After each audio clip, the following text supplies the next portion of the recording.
Okay, off we go. So last time we were computing partial derivatives, and here's the rough idea. You're going to hold all the variables constant except for one, which is going to be your actual sort of variable for the purposes of this computation, and then you just take the regular old derivative with respect to that. I don't think we started. I don't think we got it. We didn't? No.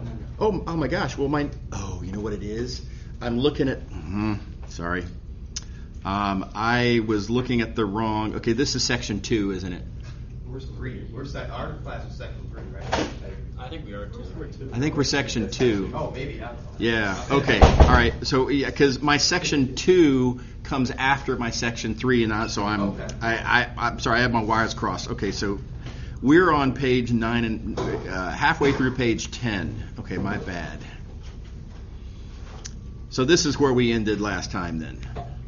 Is that right? That's right. Yeah. Okay. You know what's funny? My section 3, I guess it is.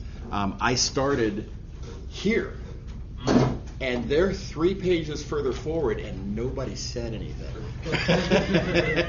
So they just got to rewind. Oh well, it's fine. Whatever. Okay. So we were talking about apparently this deformations business. Does that sound more familiar? That sounds Okay, all right, my bad. Okay, so so the big idea here, and I think we already did talk about this example here, and the big takeaway is that if you tweak an equation, such as I have done here by replacing every one of the z's with 2z, if you algebraically tweak an equation, then that has what you might call a geometric effect. Right? How you replace a variable in the equation causes something geometric to happen. In this case, it was a vertical squish. And in general, I mean, as a rule, whatever it is that you do to a variable in an equation, such as replacing the z with 2z, sort of the opposite happens to the surface. Right? Because you have to, in some sense, undo what you did to the variable. You know, in some sense. So let's figure out how we can take advantage of that fact.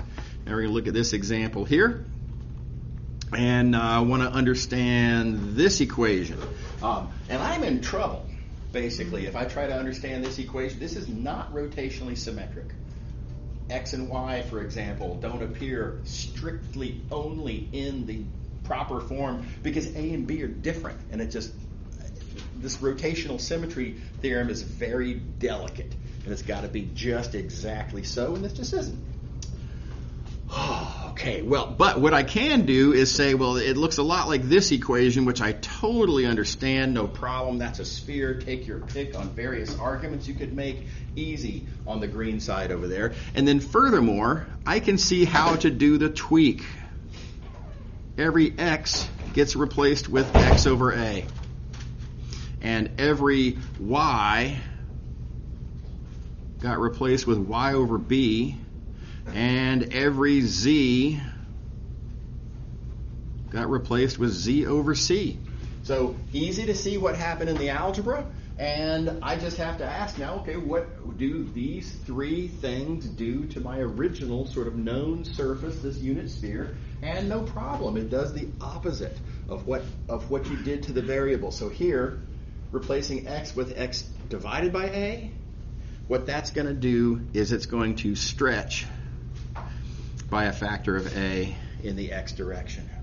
And then likewise for these others, so the second one, that's going to stretch by a factor of b in the y direction, and the third one stretches by a factor of c in the z direction, like so. And so basically what happened, what this surface is it's the result of taking your unit sphere and stretching it according to these indications here. And you stretch it out and you get a what's called an ellipsoid, because all the cross sections are ellipses. Is that cool? Everybody happy? Various other examples. I'm going to leave these largely for y'all to look at on your own, but notice these 2 equations, here and here, no rotational symmetries, not things I can write in terms of cylindrical coordinates or distances from whatever to whatever. It's just not particularly convenient. But they look a lot like these which I already understand, right? And so I can take, in fact, these are literally surfaces that we looked at last time. They're, a few pages back in the notes. So I can take the analyses that we've done for these two equations and then just tweak correspondingly. And you end up with pictures of what these things look like. So, a lot like the example that we just did. Okay. Alrighty. So let's talk about the derivative. There's a lot about this to say. First thing I want to point out is it's not like in single variable. In single variable, there's the derivative. End of story. There's only one derivative. That's it. In multivariable, there's a bunch of them. There's several different constructions that are all kind of importantly understood as derivatives of a sort and that play important roles. So that's the first heads up. Don't hitch your wagon to one particular single kind of a derivative and insist on doing everything that way. It won't work. We really need all of the various different kinds of derivatives. So now how can we justify using the same word, derivative, to talk about these various different things? And it's because they all have a common unifying feature. They all relate input changes to output changes. And I think if you think back to single variable, your various different points of view that you've seen on single variable derivatives, they all have this same common feature. They relate input changes to output changes. The word relate here is doing some heavy lifting, right? It is deliberately vague. The way derivatives relate input changes to output changes varies how you're thinking about it. Okay. All right. So first, we're going to talk about something called a partial derivative. And that's fine. Full disclosure, wouldn't be my first choice for first kind of multivariable derivative to talk about. But our book does, and by the way, most books do, for reasons that I totally sympathize with. They're going to turn out to be really easy to compute. They're so easy to compute. It's awesome, right? Furthermore, they're very familiar. They're going to end up behaving kind of, at least in certain senses, a lot like single variable derivatives. So it's an easy first step, and that's nice. The reason that this makes me uncomfortable is that there is a tendency for the first thing you see to be your cornerstone, right? That gets solidified in your mind as, well, that's what that is, and for everything else to be some sort of like, whatever, that's some, twist or whatever. But the very first version of something you see is the one that you've sort of, in your mind, that will always be the fundamental point of view on derivatives. And I don't think partial derivatives should be that. There is another kind of derivative that is really much more importantly natural and should be your fundamental point of view on derivatives. So anyway, so just be aware, right? I am going to follow the book's pattern so that we don't get too out of order in things. But I urge you, please don't sort of, assume that this is the right point of view to have on multivariable derivatives. There's a much better answer to that question coming up really soon, probably Wednesday, if I had to guess. All right. Okay, fine. How do we compute partial derivatives? It's a nice little simple process. We're going to choose to hold most of the variables constant. You got a multivariable function, bunch of different variables. We're going to just choose to hold most of them constant, all except for one. A single variable that we're going to allow to continue to be a variable. And if you think about it, if you have a bunch of variables and then all but one are no longer allowed to be variables, so not really variables anymore, now you really only have one variable. And therefore you have now a single variable function. And if you've got a single variable function, you can just take the usual derivative of that single variable function. So it's not a sophisticated idea, particularly, right? It's a very kind of like easy first step. It is a little suspicious, I want to point out, this idea that I'm going to pretend that most of the variables are not variables anymore, that's highly suspect, right? Are we actually allowed to do that? Now we can do that, but you just have to keep in mind, because we are choosing to pretend that most of these variables are constants, every interpretation that we make of partial derivatives, very importantly, only applies when all the variables are constant except for that one. Right? So we get a very limited interpretation, and this is a very narrowly interpreted object. Okay, so we're going to do some examples in a minute. First, discussion of notations. That looks a lot like Leibniz notation for regular single variable derivatives. Heads up, though, this is not a D. Right? Very importantly, that is not a D, and you can't choose to write it as a D. That would be something different, and it's just not right. Okay, so that is a strict rule in math, and likewise, it is also not a lowercase Greek letter delta. Again, notice the difference at the top, the way on the delta, the kind of sort of flops over on the right-hand side. Right? It's a different character. It may be that this will be your first time writing this weird little character. To my knowledge, it's not actually a letter of any alphabet. I think mathematicians may have made it up. I'm actually not sure about that. But anyway, it's another one of these situations where you kind of have to train yourself how you are going to most conveniently make that character appear, and it's a little silly and humiliating, but you might have to spend 5 minutes actually just practicing and deciding how you're going to do that. Okay. All right. Now for that, let's do one. I'm going to take the partial derivative with respect to y of this scary-looking function right there. I say scary-looking. Look at that. It's got 3 different factors, and one of them has a composition, which inside of it has another product, and right? It looks like it's going to be a great, big, expansive thing. But very importantly, this is a partial derivative. Partial derivative means your other variables, other than the one you're taking the partial with respect to, y in this case, we view as being constants. So all of this and all of that, there's no y's anywhere in what I have circled in gray. That's all constant.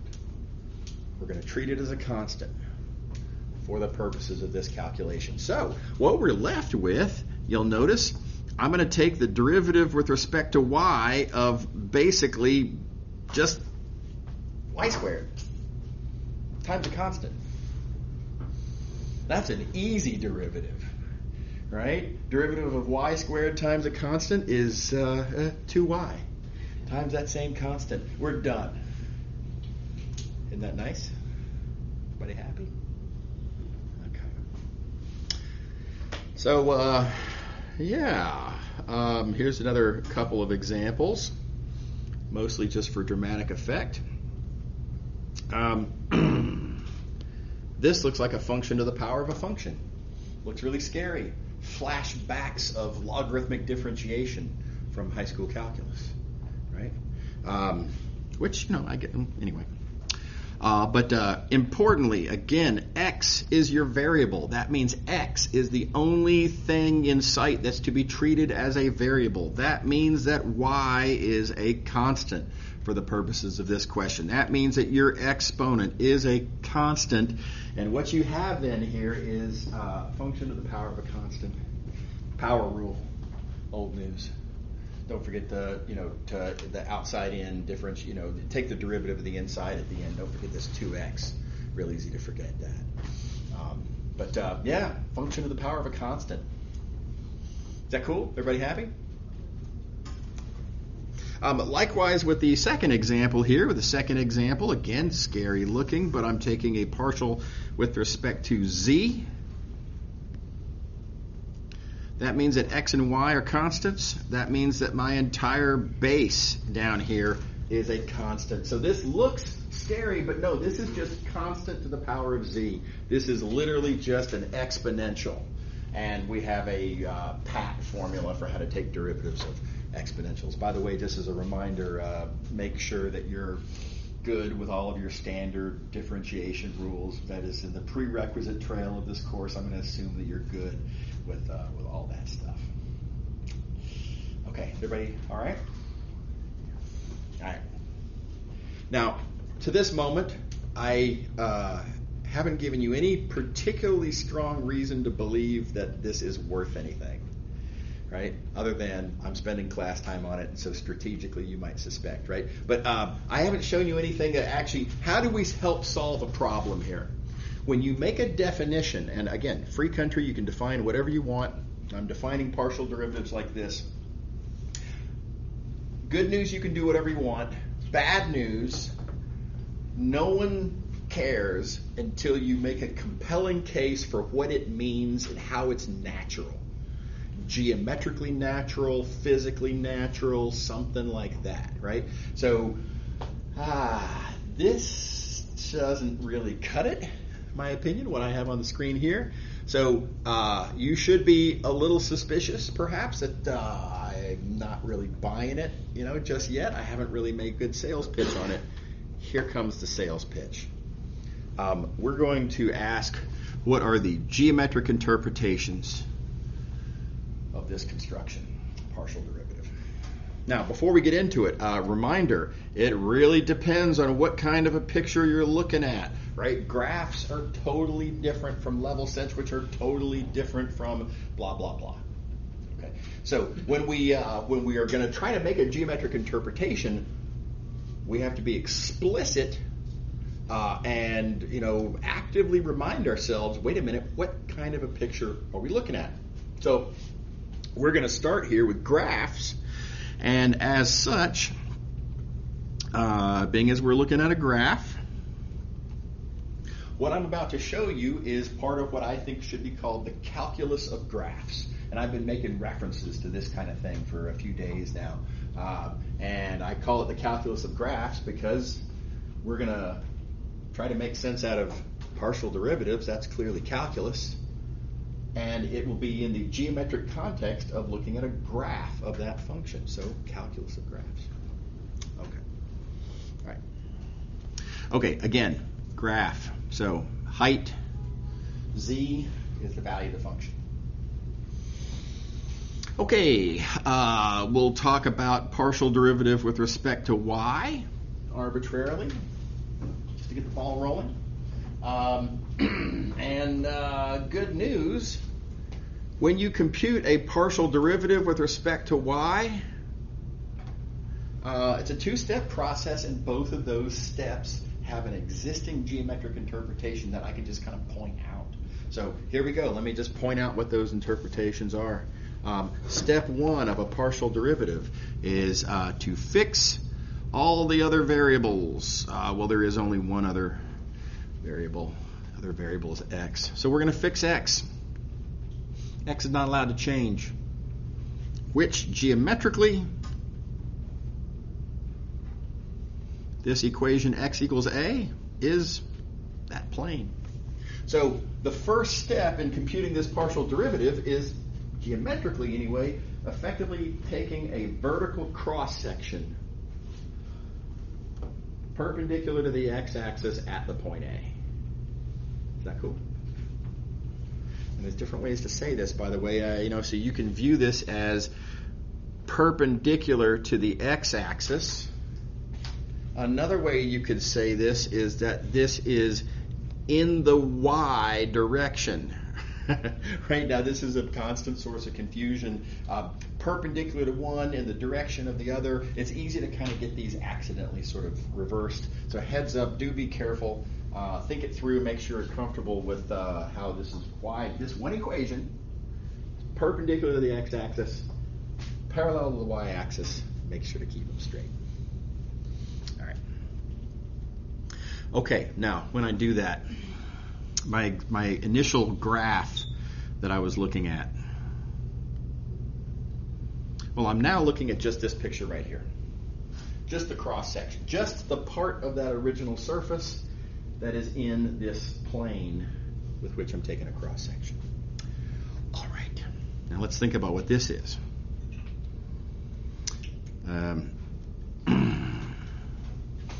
I've got height here. That's the value of the function. And it's a function of now really effectively just the one variable now, really just it's a function of only y because x is a constant. X isn't allowed to change anymore. So what I have here is f as a function of just the one variable y expressed as height as a function of horizontal movement. This is a graph. This cross section, this is a graph of my new single variable function. Remember, when you define a partial derivative, right, we're effectively creating a new single variable function to take the regular old derivative of. This cross section is that single variable function, the graph of that single variable function. Okay, so that said, here's my new single variable function. I'm looking at that as a graph of my single variable function. What is the derivative? Well, it's the slope of that tangent line to that graph. So there's your geometric interpretation. And it's right here. Let me zoom out a notch. The partial derivative is the slope of that tangent line. Now let's be careful. It's the slope of specifically the tangent line to this curve. This curve specifically being the cross section in the y direction. Right? So there's actually a bunch of different tangent lines, and it's not sort of a take your pick sort of a deal. Here's a bunch of different tangent lines to that surface, right? The partial with respect to y is the slope of the one that points in the y direction. Everybody happy? All right, now I'm going to leave the following as an exercise for you all to do, as I often do, as you know, and that is to take this argument that I've given you for the y partial, adapt it as necessary, and make a new argument that justifies that the x partial is the slope of the tangent line to the graph in the x direction. So I think this is pretty believable, right? I mean, if the y partial gives you the slope in the y direction, wouldn't you expect the x partial to give you the slope in the x direction? But think through the argument. Take the what I've given you up here in the y direction, figure out how to adapt it. The picture will be a little different. Highly analogous, though, and that adapted argument will give you this conclusion. Okay. As always, if you get stuck, if you're not sure where to go, come to office hours. Very happy to help you straighten out wherever you get stuck or whatever. Okay. All right, so we have some calculus of graphs. There you go. Partial derivatives, interpretation on the graph context. All right, now, totally different geometry. What if we're not looking at a graph? What if we're, for whatever reason, we're looking at this literal picture? And remember, the what I'm calling the literal picture is where you literally draw the domain, and you literally draw the target, and you just literally interpret the function as taking points out of there and dropping them over into here. Right? What does a partial derivative with respect to y look like in this picture? And it's not a slope, because this isn't a graph, right? Does that make sense? So be very, very careful. There's going to be a natural sort of reflexive desire to, when you see a partial derivative, because of what we just saw in the graph context, to try to always think of this as being a slope of something, and it's not, because this isn't a graph. Okay, so what is it?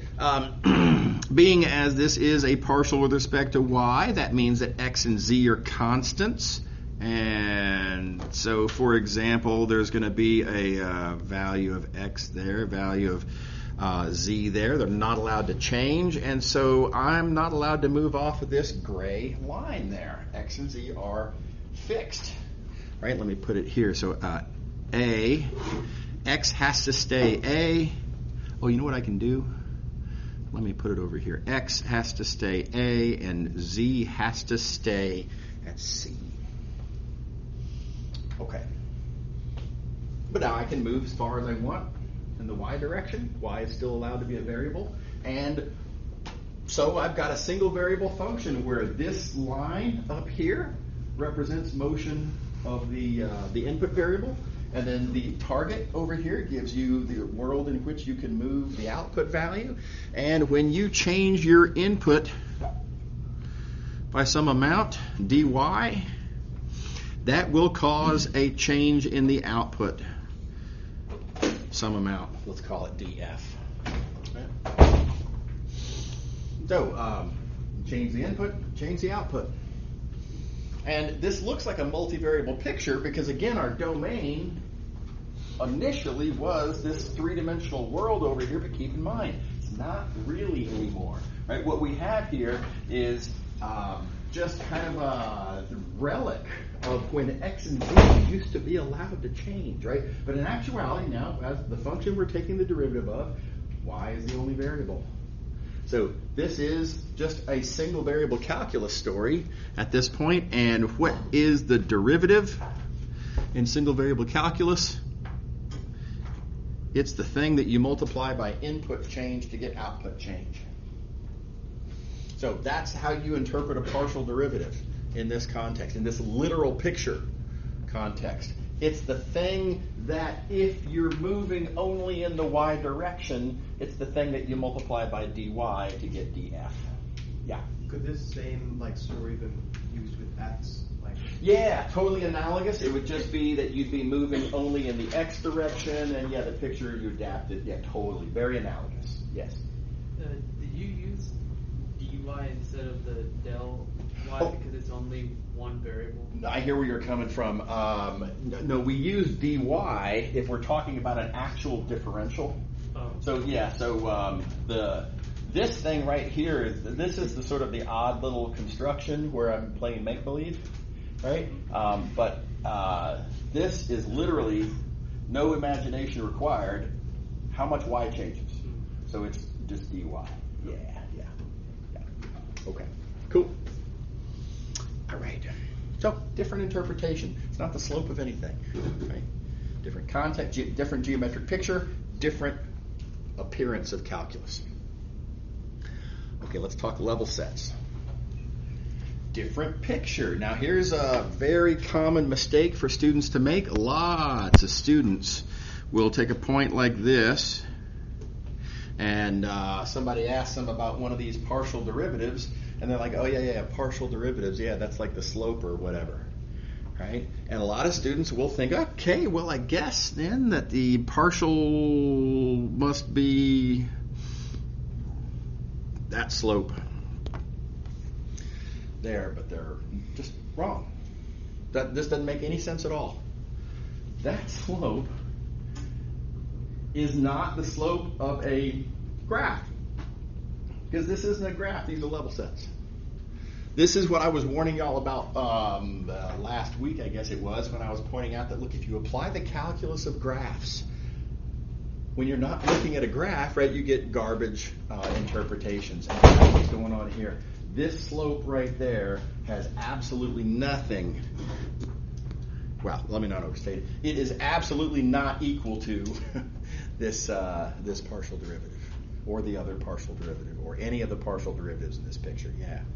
That, what you drew in the blue, that rate of change, that tangent, would that be technically be okay if you had you took it with respect to z at that specific z level? There is no z. Oh, I mean, look, there are.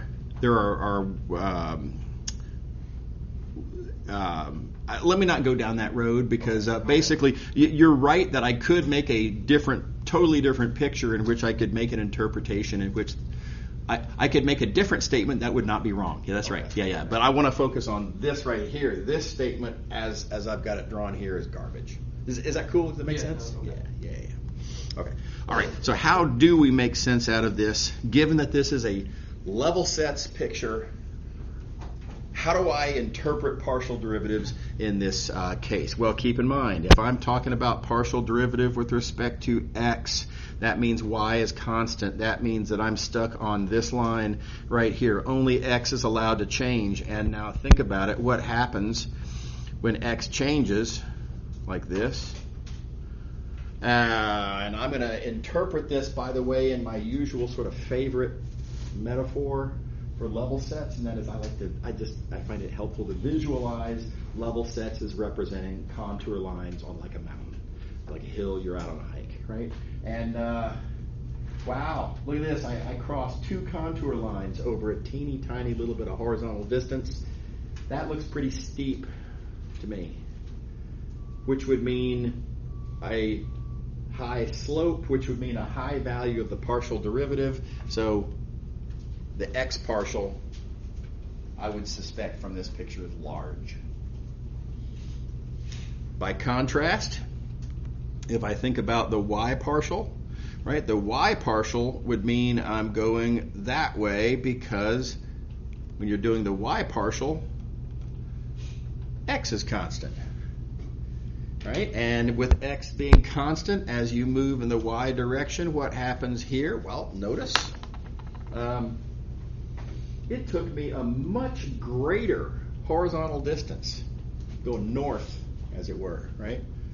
It took me much more horizontal distance to cross the same 2 contour lines. This is a much more gentle hike, right? This is a my speed kind of hike, right? That's where it's slightly uphill, but I get to cover my altitude gain over a much greater distance. And so this is gentler, this is less steep. So the y partial I would interpret as being smaller. Now, notice what's absent from the interpretation I've given you here. I've not really quantified this, right? I can't point to, slope of that thing or the distance or the area. There's no single geometric thing that I can point to here that tells you what these are. They just don't really show up very naturally in this picture. But I do get a nice kind of comparison. One thing I can definitely see is a comparison between these 2 partial derivatives. The x partial has a much greater magnitude than the y partial. That's what you can get out of this picture pretty immediately. Is that cool? Everybody happy? All right. Okay. So yeah, again, I know I've said it before. I think it's important. Notice the interpretation that we make of partials in a level set context is significantly different from the interpretation that we make here, which is significantly different from this slopes interpretation we make in the graph context. So context really matters. And heads up, be careful. Okay, moving along. Linear approximations. Y'all remember linear approximations from single variable calculus. This formula right here in particular, we're going to come up with a multivariable version of this. Real quick point of sort of order. I am going to address the question later of how do I know this thing exists, and other sort of formalities that are actually much more delicate and dangerous and problematic in the multivariable context than they were in single variable. In single variable, this question's really simple. If you can take a derivative, then it is differentiable, and then yes, there is a good linear approximation. Those 3 ideas are basically the same. They're all simultaneous anyway in single variable calculus. Not so in multivariable. Sticky wickets to worry about in the multivariable context. And we're not going to spend a huge amount of time on those sticky wickets, but we are going to have to come back and talk about that. For the moment, let's assume they exist and talk about how to compute them. Okay, so this formula right here, this that I have in green, again, our old friend.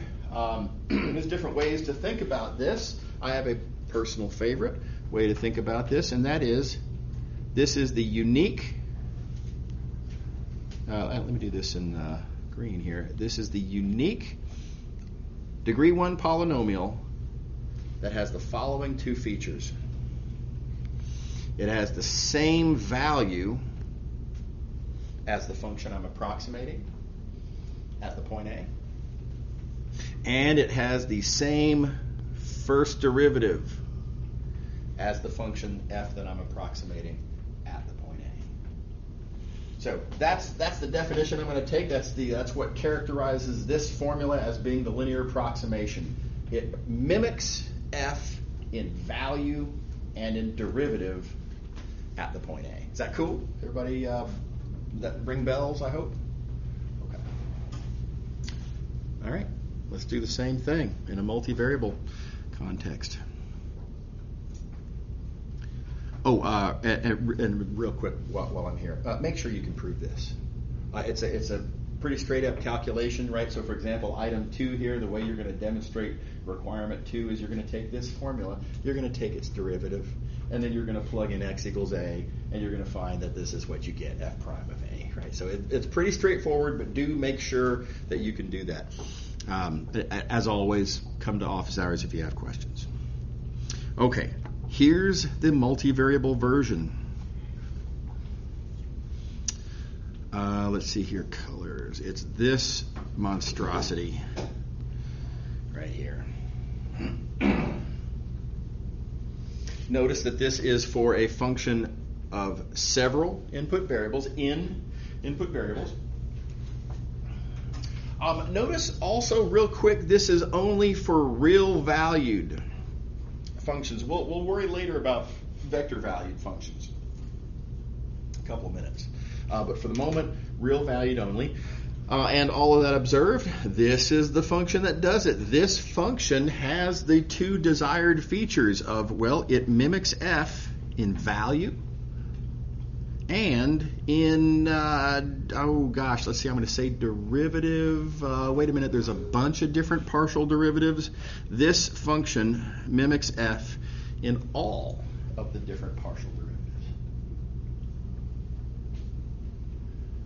And I think it's a wonderful little healthy exercise to make sure that you can confirm this as well. And it's a very straightforward process, but again, good practice. How would you confirm, for example, that that this is true? Well, you would take this formula L up here. You would take its partial derivative with respect to the nth variable called xn. You would then plug in the value x equals a and confirm that your answer would be this expression that you have on the right. This calculation is morally identical to this calculation, right? These are very analogous calculations. So as you're trying to make your way through this one, think back to how did it play out when you were doing it up here, right? Hopefully you can be successful with this one, and then totally analogous down here. Again, good practice problem. Come ask me for help if you get stuck. Okay, so nice formula. Correction, great, big, gigantic, tedious formula. So let's talk about that. We don't really like this formula. It is clunky and huge. I want to say some things about part of this formula. Let's look at this part right here. A bunch of terms. Each term is a product. That's what a dot product is. It's a neat observation to make. This is literally a dot product. Check it out. I have a bunch of factors that are partial derivatives. And I have a bunch of factors that are sort of, x minus a's. And if you think about it, these orange factors, like x1 minus a1, that's how much your first coordinate changes as you move from a to x. This is the first coordinate of the vector x minus a. Likewise, dot, dot, dot. This last orange factor here, that's the nth coordinate of the vector x minus a. All of this stuff, I guess I'll jump out a notch here. All of this stuff up here, these are just the coordinates of this vector x minus a. Is that cool? Everybody see that? So what have we got then? If you think about it, I have a dot product. That's a natural thing. Dot product we have a good understanding of in a lot of ways.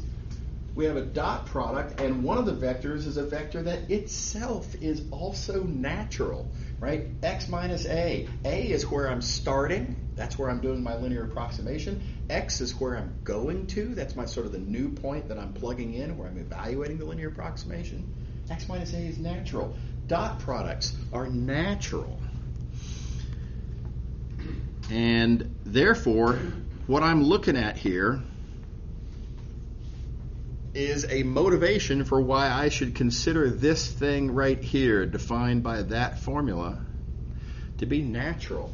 This, looking at all the various partial derivatives of f, assembling them into a vector like so that I can rewrite this great big expression as a dot product. That's a pretty neat feature of this thing that I have in green here. It's the thing that when you dot with x minus a, it gives you this great big bulk of our linear approximation formula. So this thing deserves a name. We call it the gradient of the function f. It's computed as the vector whose elements, whose components are all the various partials of your function. And it does this, again, very convenient job of rewriting this great big ugly expression and turning it down into this much simpler, much nicer expression down here. Everybody good? Cool. By the way, real quick, it's going to turn out the gradient's cool for many reasons more than just notational, sort of convenience. It has some very natural properties. It's a very useful, powerful thing that we're going to do a lot of stuff with. Just not yet. For the moment, all we know about the gradient, for the moment, is that this formula allows us this notational convenience. That's it. Okay. Moving along. Let's compute one. Here's our formula for our linear approximation. Let's apply it to this function at this point. Okay, well, no problem. It's just a matter of plugging and chugging. I have to evaluate the function at the given point. No problem. That ends up being 5. A little bit of arithmetic there. No problem at all.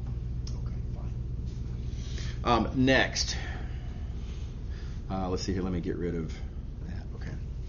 Next, I need to understand what to do with this big expression here. Okay. Well, the first thing I'm going to need to do is to compute the gradient. The gradient, again, it's just the partial derivatives. That's the definition that we just chose for this thing called the gradient. It's all the various partial derivatives. Now, I specifically, though, want to know how that evaluates when I plug in A. So I need to plug in the point A, see what this turns into, and what comes out then is what goes here. Everybody happy? Okay. All right, then we have, let's see, over here on the right, the thing I'm going to dot it with is x minus a, and that's this right here. By the way, you can totally see the a. There it is, the a. This point 1, 2 is my a, and you can see me literally subtracting a from x, y. So all I've done here is just plug and chug, right? There's no tricky curves here. This is just plugging in explicitly to the formula. Okay. All right, now the last thing I'll say about this one is that there is a temptation to want to simplify.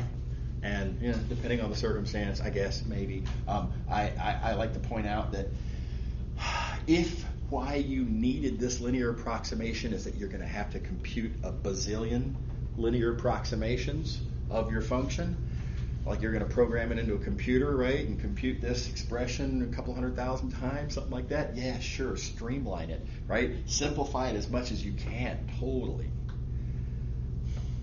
We're not going to be doing that in this class, right? So in this class, honestly, I'm not clear why we would want to do that. When you simplify that expression, in this case, you lose kind of a bunch of free information, right? I like being able to see my evaluated gradient right there. When you leave it unsimplified, when you leave it just kind of plugged in like that, you can see that. You can see the A vector that you're subtracting from the xy vector that you can see right there, right? I think it honestly is kind of better in this form right here.